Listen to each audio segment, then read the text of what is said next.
하나님께서 행하시는 모든 것은 영원히 있을 것이라 그 위에 더할 수도 없고 그것에서 덜할 수도 없나니 하나님이 이같이 행하심은 사람들이 그의 앞에서 경외하게 하려 하심인 줄을 내가 알았도다.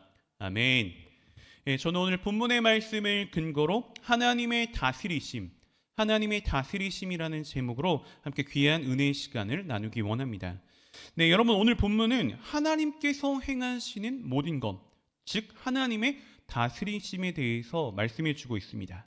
자, 왜 우리가 그러면서 하나님을 경외해야 하는지 그 이유에 대해서까지 알려주는 말씀이라고 설명드릴 수가 있습니다. 자, 그럼 여러분, 우리는 하나님을 경외하며 하나님의 다스리심 가운데 온전히 거하고 계십니까?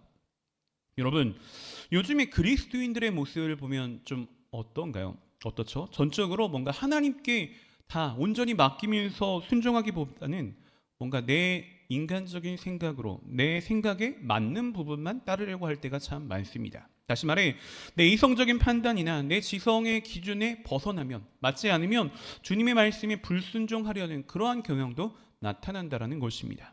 하지만 여러분, 하나님께서는 이 세상을 우리가 다 이해할 수 있도록 만들어 놓으시지는 않으셨습니다. 오늘 본문 말씀과 같이 하나님께서 행하시는 모든 것들은 영원한 것인데, 그런데 그 영원하고 또 기이한 일들을 우리의 지성으로 다 납득이 가도록, 이해가 가도록 행하시는 않으신다라는 것입니다. 여러분, 내 생각으로 이해되지 않을 때도 있고 납득하기 어렵도록 감추어 놓으실 때도 존재한다라는 사실입니다. 자, 그런데 여러분, 내 생각에 이해되고 납득될 때만 하나님의 그러한 인도하심에, 하나님의 다스리심에 순종을 하고, 내 생각에 이해되거나 납득되지 않을 때 주님의 다스리심에 순종하지 못한다면 어떨까요? 자, 여러분, 우리 앞에 보이는 것만 토대로 하여 내 생각대로 판단해버리고 또 그것을 가지고 결론을 내리는 그러한 그리스도인들은 하나님께서 주시는 진정한 기쁨을 체험할 수가 없게 되는 것입니다. 다시 말해, 우리가 주님의 말씀보다 내 생각을 앞세우면 주님의 은혜 안에 거할 수가 없게 된다는 사실입니다. 사랑하는 여러분, 우리는 어떠한 순간이나 어떠한 상황 가운데서도 하나님의 다스리심에 순종할 수 있어야 하는 것입니다. 언제나 주님의 계획 안에 다스리심을 받는 그러한 존재가 되어야만 한다라는 것입니다. 시편 33편 10절에서 11절의 말씀을 살펴보면, 야훼께서 나라들의 계획을 폐하시며 민족들의 사상을 무효하게 하시도다. 야훼의 계획은 영원히 서고 그의 생각은 대대에 이르리로다. 아멘. 여러분, 하나님께 택함 받은 우리 그리스도인들의 삶 속에서 하나님의 온전한 계획과 하나님의 생각만이 바로 설 수 있어야 하는 것입니다. 다시 말해, 우리가 하나님의 다스리심을 받는 그러한 존재가 되어야만 한다라는 것입니다. 자, 그럼 여러분, 하나님의 다스리심 가운데 있다라는 것은 무엇을 뜻하는 것입니까? 내 연약한 생각, 내 어리석은 판단을 내려놓고 온전하신 하나님의 인도하심 가운데 따라가고 순종하는 것을 말하는 것입니다. 여러분, 우리가 출애굽하는 이스라엘 백성들을 보면 어떻습니까? 기적 같은 하나님의 은혜의 모습도 우리가 볼 수가 있지만 하나님의 공의로운 모습도 볼 수가 있는 것입니다. 여러분, 하나님께서는 애굽에 있는 이스라엘 백성들의 그 고통의 부르짖음을 들으시고 그들을 애굽에서 탈출시키도록 역사해 주셨습니다. 10가지 재앙을 내리셨고 또 홍해를 갈라서 이스라엘 백성들을 고통에서 벗어나게 하셨다라는 것입니다. 또한 하나님께서는 이스라엘 백성들을 광야에서 만나와 메추라기로 먹이셨고 또 구름기둥과 불기둥을 통하여서 더위와 추위 가운데 보호하시며 그들을 인도하여 주셨습니다. 또 하나님께서는 그런 상황 가운데 모세를 통해서 12명의 정탐꾼을 보내어 가나안 땅을 정탐해 보도록 보내는 걸 시키셨습니다. 그러나 정탐하고 돌아온 자들의 보고를 보면 어떻습니까? 2가지의 형태로 나뉘게 되는 걸 확인해 볼 수가 있습니다. 먼저 10명의 정탐꾼은 어떠한 보고를 하죠? 하나님의 말씀을, 하나님의 다스리심에 벗어나는 부정적인 보고를 하는 걸 확인해 볼 수가 있습니다. 민수기 13장 32절부터 33절까지의 말씀을 보면, 이스라엘 자손 앞에서 그 정탐한 땅을 악평하여 이르되 우리가 두루 다니며 정탐한 땅은 그 거주민을 삼키는 땅이요 거기서 본 모든 백성은 신장이 장대한 자들이며 거기서 네피림 후손인 아낙 자손의 거인들을 보았나니 우리는 스스로 보기에도 메뚜기 같으니 그들이 보기에도 그와 같았을 것이니라. 네, 여러분, 이와 같이 12명의 정탐꾼들은 12명의 정탐꾼 중 10명의 정탐꾼은 상황만을 바라봅니다. 당장의 환경, 드러나는 환경만을 바라보며 하나님의 다스리심을 벗어나는 부정적인 보고를 하는 그런 모습을 확인해 볼 수 있다는 것입니다. 하지만 소수에 불과한 2명의 정탐꾼은 어떻게 보고를 하죠? 하나님의 말씀을 믿고 하나님의 다스리심 안에 거하면서 긍정적인 보고를 한다는 것입니다. 민수기 14장 7절에서 8절의 말씀을 살펴보면 이스라엘 자손의 온 회중에게 말하여 이르되 우리가 두루 다니며 정탐한 땅은 심히 아름다운 땅이라 야훼께서 우리를 기뻐하시며 우리를 그 땅으로 인도하여 들으시고 그 땅을 우리에게 주시리라. 이는 과연 젖과 꿀이 흐르는 땅이니라. 아멘. 자, 여러분, 우리는 이 모습을 통해서 무엇을 알 수가 있습니까? 무엇을 확인할 수 있죠? 하나님의 다스리심 가운데 살아가는 자의 고백과 그렇지 않은 하나님 다스리심의 밖에서 사는 자의 그러한 고백을 구분해 볼 수가 있다는 것입니다. 자, 하나님의 다스리심에 벗어나는 자는 어떠한 고백을 하죠? 어떠한 말을 합니까? 상황만을 바라보는, 환경만을 바라보는 그러한 이야기를 하게 됩니다. 자신의 생각을 곁들여서 그렇게 이야기를 하죠. 하지만 다른 한 부류, 하나님의 다스리심 가운데 있는 자는 어떻게 고백을 하죠? 상황을 넘어서서 감추어진 하나님의 역사를 기대하며 그러한 긍정적인 이야기를 한다라는 것입니다. 내 상황은 어렵다 할지라도, 내 지금의 환경은 힘들다 할지라도 하나님께서 예비해 놓으신 그 미래의 일들을 바라보며 긍정적인 고백을 할 수 있게 된다는 거죠. 자, 그러자 하나님께서는 이러한 모습들에 대해서 공의로운 심판을 허락하십니다. 그 심판은 어떻게 이루어집니까? 먼저 하나님을 믿지 않고 10명의 그런 정탐꾼들의 부정적인 이야기를 들으면서 하나님과 모세를 원망했던 그러한 사람들에게는 어떻게 심판을 하시죠? 40년간 광야 생활을 하면서 그곳에서 방황을 하다 인생을 마무리 짓도록 하나님은 말씀하십니다. 민수기 14장 33절의 말씀을 확인해 보면 너희의 자녀들은 너희 반역의 죄를 짓고 너희의 시체가 광야에서 소멸되기까지 40년을 광야에서 방황하는 자가 되리라 라고 말씀해 주십니다. 또 하나님의 약속을 업신여긴 환경만을 바라보며 하나님의 다스리심 가운데 벗어난 10명의 정탐꾼은 어떻게 되었을까요? 민수기 14장 36절부터 37절의 말씀을 보면 모세의 보냄을 받고 땅을 정탐하고 돌아와서 그 땅을 악평하여 온 회중이 모세를 원망하게 한 사람, 곧 그 땅에 대하여 악평한 자들은 야훼 앞에서 재앙으로 죽었고라고 말씀해 주고 계십니다.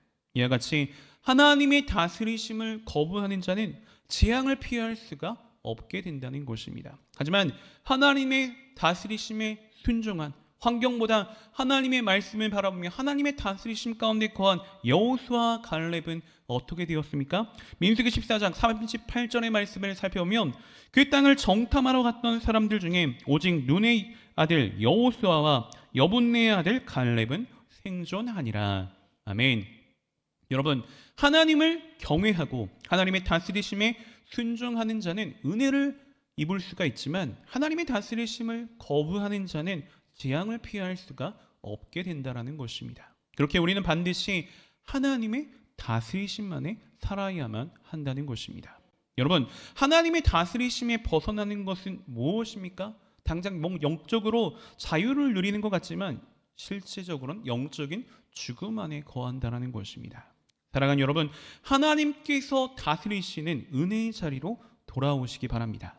더욱더 믿음을 견고하게 하고 하나님이 인도하시는 그러한 방법과 하나님의 뜻대로 맞추어 사시기를 바랍니다. 공의로우신 하나님께서는 하나님의 다스리심에 거역한 자들에겐 심판을 내리시죠. 하지만 하나님의 다스리심에 순종하는 자는 하나님의 은혜를 영원토록 누릴 수 있도록 복의 복을 더하여 주시는 것입니다. 시편 97편 1절부터 7절까지의 말씀을 살펴보면 야훼께서 다스리시나니 땅은 즐거워하며 허다한 섬은 기뻐할지어다. 구름과 흑암이 그를 둘렀고 의와 공평이 그의 보좌의 기초로다. 불이 그의 앞에서 나와 사방의 대적들을 불사르시는도다. 그의 번개가 세계를 비추니 땅이 보고 떨었도다. 산들이 야훼의 앞 곧 온 땅의 주 앞에서 밀랍같이 녹았도다. 하늘이 그의 의를 선포하니 모든 백성이 그의 영광을 보았도다. 조각한 신상을 섬기며 허무한 것으로 자랑하는 자는 다 수치를 당할 것이라. 너희 신들아 야훼께 경배할지어다. 아멘. 여러분, 하나님께서 싫어하시는 제일 큰 죄는 무엇일까요? 하나님이 제일 싫어하시는 죄는 여러분은 무엇이라고 생각을 하십니까? 바로 우상을 섬기는 죄입니다. 우상을 숭배하는 죄이죠. 자, 우리는 이스라엘 역사를 통해 하나님의 뜻을 따르지 않고 우상을 섬기는 이스라엘 백성들에게 심판하시는 공의로운 하나님의 모습을 살펴볼 수가 있습니다. 여러분, 우리는 우리의 삶의 모든 것을 하나님으로부터 시작할 수 있어야 하는 것입니다. 모든 것을 하나님으로부터 생각할 수 있어야 되고 하나님으로부터 행동할 수 있어야 한다는 것입니다.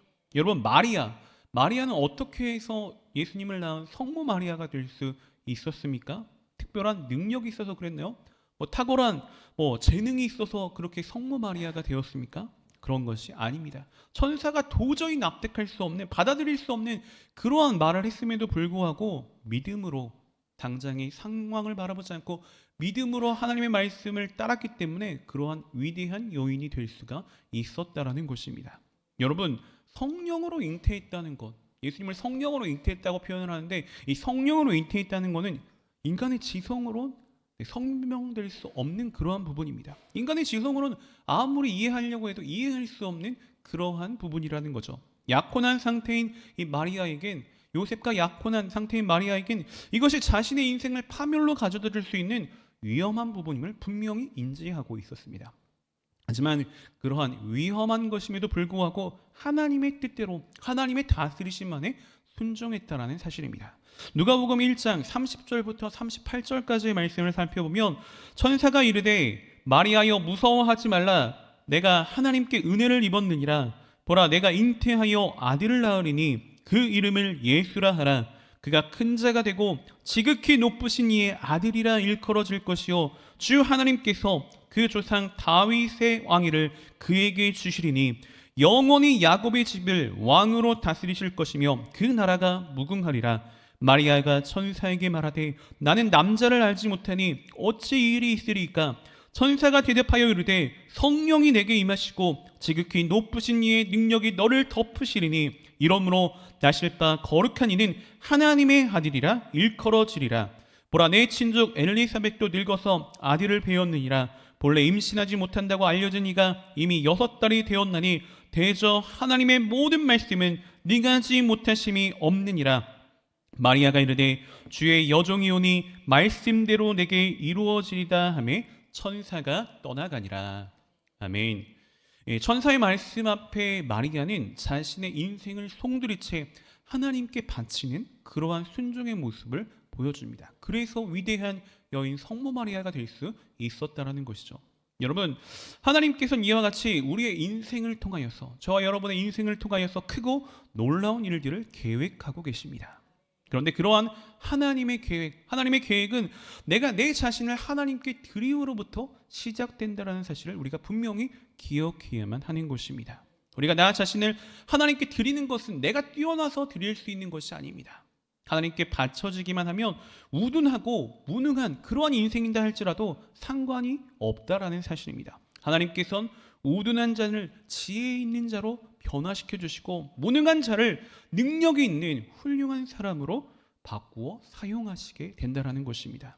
하나님께서는 인간의 능력이나 인간의 지혜가 전혀 문제가 되지 않으신다라는 것입니다. 다만 한 가지, 내가 얼마나 하나님께 내 자신을 바칠 수 있느냐, 그것만을 하나님은 문제로 삼으신다라는 것입니다. 사랑하는 여러분, 내 생각으로 납득할 수 없다고 하나님의 생각을 거부하지 않으시기 바랍니다. 어떠한 상황과 어떠한 환경 가운데서도 흔들리지 말고 하나님의 말씀에, 하나님의 다스리심에 순종하시기를 부탁드립니다. 하나님께서는 우리에게 모든 것을 이해할 수 있도록 드러내시지는 않으셨습니다. 분명히 감추어 놓은 게 있으시다라는 것입니다.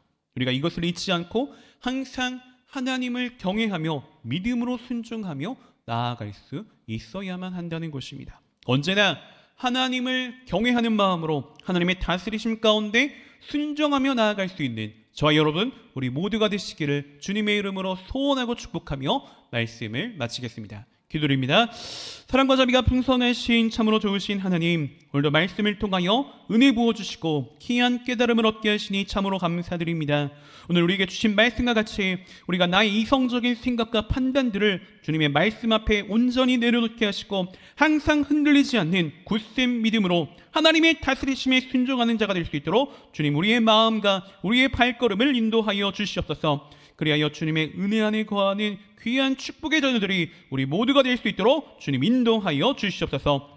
거룩하신 하나님, 이제 또 저희가 정성껏 준비한 예물을 주님 앞에 드립니다.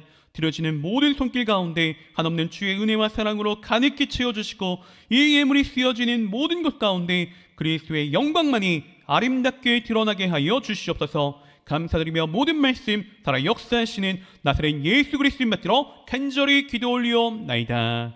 아멘.